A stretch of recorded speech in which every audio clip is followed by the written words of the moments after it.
बातमी बुलढाण्यातून बुलढाण्यामध्ये कम्युनिस्ट पक्षानं शिवाजी कोण होता या पुस्तकाचं वाचन केलं। या कार्यक्रमासाठी राज्यभरातून अनेक कार्यकर्ते पोहोचले। वाढत्या गर्दीमुळे राजकीय वातावरण तापण्याची शक्यता आहे। कोणताही अनुचित प्रकार टाळण्यासाठी प्रशासनानं चोख बंदोबस्त ठेवलेला आहे। बुलढाण्याचे आमदार संजय गायकवाडांनी शिवाजी कोण होता या पुस्तकावरनं आमदारांना दिलेल्या धमकीनंतर आता पुस्तक वाचन घेण्यात आलेलं आहे। याबाबत नागरिकांसोबत संवाद साधतायत आमचे प्रतिनिधी संजय जाधव। पाहूयात।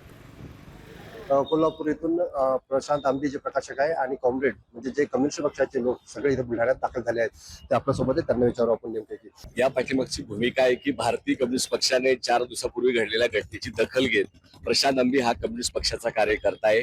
कॉम्रेड गोविंद पानसरे यांच्या विचारावर काम करणारे महाराष्ट्रात असंख्य कार्यकर्ते आहेत।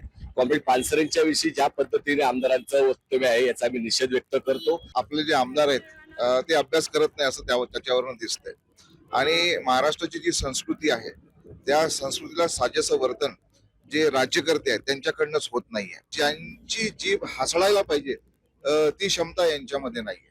म्हणून आम्ही हे सांगायला आलेलो आहोत की तुम्ही कान टोचू शकता पण जे अभ्यास करत नाही त्यांचा अभ्यास आम्हीच नीट करून घेऊ शकतो। म्हणून आम्ही इथे आलेलो आहोत। आणि महाराष्ट्राची संस्कृती विकृत करण्याचं काम, बिघडवण्याचं काम या महाराष्ट्रामध्ये संजय गायकवाड सारख्या माणसांकडून करून घेतलं जात आहे। या गोष्टीचा आणि या घटनेचा आम्ही जाहीर निषेध करत आहोत। कॅमेरा सुनील मी संजय जाधव, साम टीव्ही, बुलढाणा।